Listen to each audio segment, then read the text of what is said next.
We're back talking SEC football, Southeastern 16, Chase Robinson, Chris Lee, and we're going to talk some Tennessee Vols.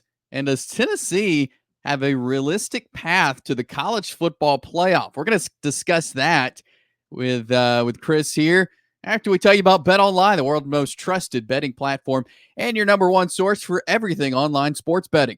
Right now, you can receive a 50% free bet of up to $250 on your first deposit to bet on anything from the Olympics to baseball to Formula One racing. BetOnline has every stat, every matchup, and even live odds and spreads while the games are being played. When the game's over, head over to the online casino, get in on a game of blackjack or poker, unwind with one of the over 150 slots games. Head over to the website today to get in on the action. Use promo code BELIEVE, BLEAV, for your 50% free bet credit on your first deposit up to $250. Bet Online, the game starts here. So, Chris, we've talked a lot of Tennessee football, their schedule preview, their season preview. I think there's a lot to be excited about. When you look at the team, when you look at the guys they have coming back, there are some questions on the team, just like every team going into a new season. But I think for Tennessee this year, they want to get back to the way they were in 2022. That was the year they beat Alabama, had some great wins. They trailed off towards the end of the year, but still great record. Hendon Hooker, huge numbers. Last year, they weren't quite there. So this year for the Vols, they want to get back to 2022. And when you look at their schedule and when you look at the point numbers that you've put together, including home field advantage, what that all looks like, as we'll look at that here. Tennessee, when you look up and down, there could be a realistic path to the playoff. Chase, I kind of look at the playoff and whether you can get there as this. Like if you divide one axis, good team, bad team, the other one, good schedule, bad schedule. And I'm oversimplifying, but I'm doing it to make a point. You start looking in that top right box where it's good team and good schedule, and I think that's where you really start to feel good about playoff contenders. That's number one. Number two, I like to quantify things like how good and how bad. Because once you start to paint around the edges a little bit, some things that you think hold maybe fall apart a little bit. Now, on the other hand, some things that you thought maybe they got a shot and then maybe they don't.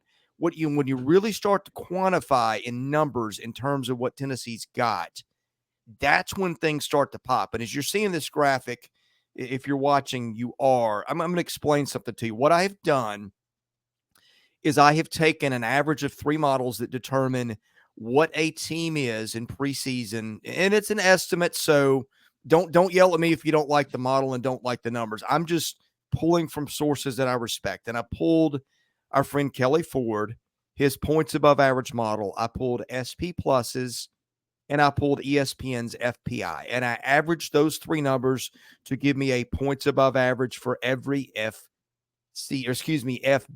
team. And then I did that with the team that Tennessee plays every week. And I did that for other teams too, but we're talking Tennessee today. The third row of things is home field. If you are home, you get 2.5 points. If you're on the road, you subtract 2.5. If you're neutral, you get a 0. And again, the numbers may vary by home field, but we're just doing this as a sample thought exercise without getting too deep in the weeds. And then you subtract one from the other, add or subtract the home field, and you get these spread out to the right. And Chase, what pops off the page? One thing the committee is really going to be looking at is the dash to the right. How many losses do you have? And while the Vols are projected to lose 3 games here, we're going to get into the weeds a little bit more on those. But one thing that pops out to me, and the Chattanooga one, I just put in a -20 for Chattanooga, just as kind of a placeholder. I think it's going to be pretty close. We're not going to get the weeds on Chattanooga because who cares? If Tennessee doesn't win that game, we're having a very different conversation. Right. But you look at, you've got 1-2 games where the Vols are almost 20-point favorites. You got 3 more where Tennessee's almost a 20-point favorite or more. That's 5 games right there starting off where Tennessee's roughly going to be expected to win by 19 points or more. Throw in a double-digit 14-point favorite or so against Kentucky. Right there, that's half the schedule where Tennessee is roughly a 14-point favorite or more. That's a really good start to the playoff because then you've only got 6 other games to deal with. Yeah, I think this is a great picture. And again, like you said, I mean, this is just a model with some predictions of numbers. So is this the hard truth? No, but I think this puts a really good visual in our head for the potential of Tennessee. There's a lot of talk around the Vols. There's a lot of high expectations. And when you look at these numbers and how it all shakes out, I think that kind of shows that they have a right to be talked about a lot in this offseason heading into 2024. These numbers, especially when you look at the Kentucky, Mississippi State, that latter half of the season, really impressive. The it's over a touchdown against Arkansas and Florida as well. I'm just really impressed with the potential that Tennessee can be. And again, we'll get into these predicted losses here in a minute, but yeah, the fact that there's not many close games when it comes to the ones in green there that they're favored to win, I think that says a lot. That says a lot to me. Yeah, I'm going to kind of divide Tennessee's games into three categories. The first category just went through is the games that should be easier wins. Now, look, I might push back on Kentucky's an easier win. I think Kentucky's probably a little bit better of a team than Yeah. people are giving Kentucky credit for. Do I expect Kentucky to go win in Knoxville? No. So if you want a little bit of painting around the edges, I might say that looks like a big number to me. I still think Tennessee probably wins that game in Knoxville. All right, our next set of games, I'm going to talk about these as the closer wins. It's North Carolina State. Tennessee, according to the model, would be at about an 8-point favorite game in Charlotte. And then you've got Tennessee is that close from being a double-digit favorite out of Arkansas. And then the Florida game. And I don't have to tell Tennessee fans about that one, but that is in Knoxville. That's about a 9.5-point Tennessee lean, according to this. I think the actual line, I don't know what it'll be. I mean, we're doing this in late July, but that's the next set of games. The Florida one's always tricky.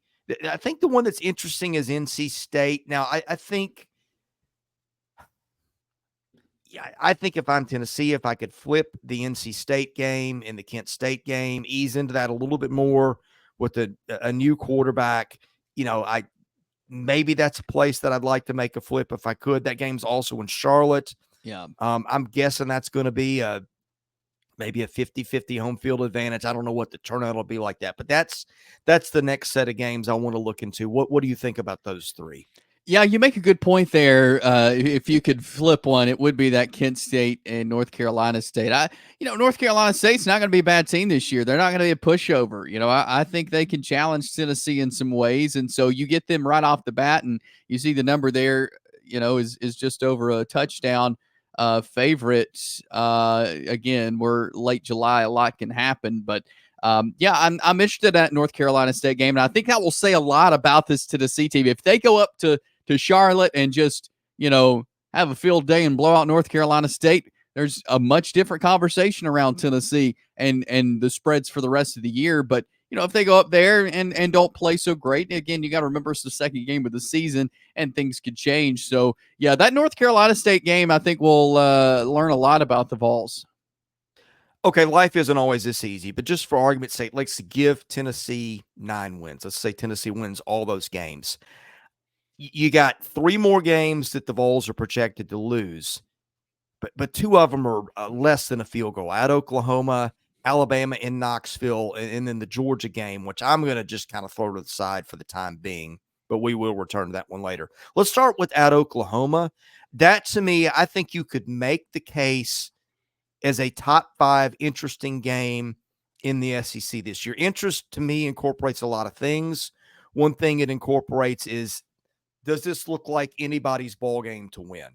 And to me, this does. The teams on paper in terms of power ratings are just about equal. This one will be in Norman, which flips it to Oklahoma. This is 2 teams breaking in new quarterbacks. And I think both are kind of looking at it going, you'd probably rather catch the opponent. You'd probably rather catch Oklahoma earlier rather than later to get Jackson Arnold going and acclimated. But if you're Oklahoma, you're thinking the same thing about Tennessee. To me, that one is maybe the most intriguing game on Tennessee's schedule. It definitely is, and it's a huge win for the Vols. Again, so many storylines around this. Two really good teams. This is a toss-up. I mean, this is, and I'm so excited that this is a SEC opener. This is the first SEC game for both teams. Obviously, the first SEC game for Oklahoma, and this is what a game for early in the season. But yeah, it's a toss-up, and if Tennessee wants a shot at the playoff because they do have Alabama, because they do have Georgia, and we'll talk more about that Alabama game in just a second, they've got to win this game at Oklahoma, I think, for a shot at the playoff again because Georgia's on down the schedule. But this is a huge one.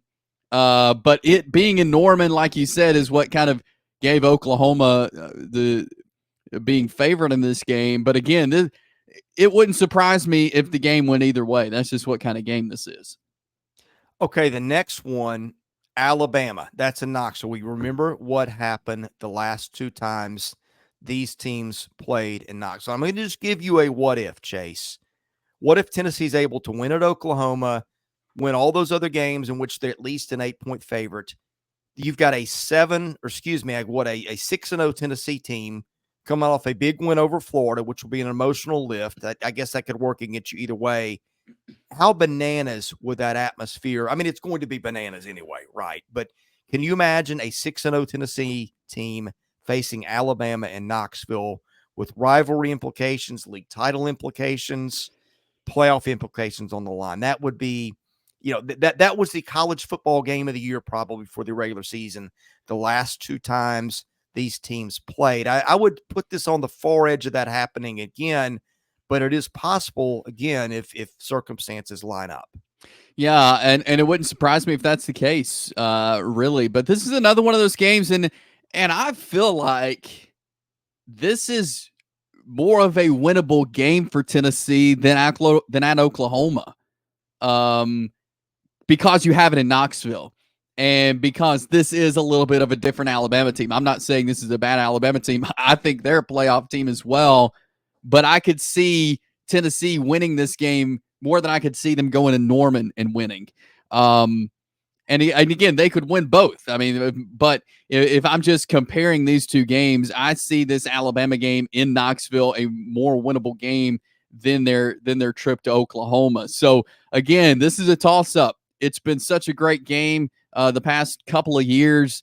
For so long, Alabama dominated this series. That's not the case anymore. Tennessee can hold their own in this Alabama-Tennessee series, third Saturday in October. Boy, this is going to be a good one. This Alabama-Tennessee matchup will be a good one once again. Now, there's one obvious problem. That's the trip to Georgia. But if you get either Oklahoma and Alabama and don't stub a toe somewhere else, I think your chances of getting the playoff at 10-2, you got to feel okay about them. Under the circumstances, you would have banked a win over Oklahoma or Alabama. There'll be some other quality wins in here. I think if Tennessee takes care of business other places, now, I don't know if you want to get beat 45-0 at Georgia, right? But just for the optics of that, if you're considering a bunch of two-loss teams, I'm not going to say it doesn't matter, but there is a scenario in which that Georgia game, and that's going to be problematic. We see what the computers are saying about it. You can mitigate that downside with taking care of the rest of that schedule. And by the way, once you get past that, you kind of got two layups going to the finish line. Yeah, what concerns me about this Georgia game for Tennessee is because it is late in the season. So if you have dropped a couple or even just, lost one and then you get blown out by Georgia, which I don't think will be the case, but let's say you get blown out by Georgia, then that does, even if you only have two losses and then there's a bunch of 10-2 teams, that's going to decrease your chances at the playoff if you get obliterated by Georgia. So that concerns me with this game being late in the season. But let's say Tennessee does get to win at Oklahoma, does get to win against Alabama, and they roll into this game against Georgia, or even if they drop a game, whether it's one of those two or another one, maybe they just have one loss. They get beat by Georgia. They challenge them. It's a respectable loss. Then I can definitely see this Tennessee team getting into the playoff with that. So, I mean, Georgia's going to be tough regardless. But the way the schedule falls, I think it's definitely a possibility for Tennessee to get into the playoff, especially when you look at the spreads here and how close they are. Again, it's just a model. It's a prediction. But if everything if everything goes aligned, if everything goes like this, yes, I definitely could see Tennessee being a college football playoff team. Chase, there's only one thing about this schedule I'd change if I were Tennessee. See if you can spot it. Ooh, moving a bye week. Moving 2 bye weeks. If I'm Tennessee and I get to pick my schedule, I flip the Arkansas and the Oklahoma games, and I flip Mm, the Alabama and the Kentucky games, and I get my yeah. bye week going to Oklahoma, and I got my bye week. We talked about this. You can watch our Missouri video. If you think Tennessee's schedule lines up well, Missouri's got a hold my beer situation because not only does it have an easier schedule than this, it's also got the bye weeks at the exact right time. That's the Yeah. one thing about this schedule that I don't like is I would rather have those bye weeks heading into Oklahoma and Alabama, but still, all things considered, not a bad path. No, that's very true. I certainly agree with that. But yeah, it's a nice path for the Tennessee Vols. We got you covered on all things SEC football, basketball, and baseball here on Southeastern 16. You could subscribe to our channel, like this video, drop a comment as well. If you would like to sponsor some of our content as well, Caroline.Smith at Southeastern14.com. We'll put you in touch with her, and you can sponsor our content here on Southeastern 16. For Chris Lee, I'm Chase Robinson. We got you covered here on Southeastern 16.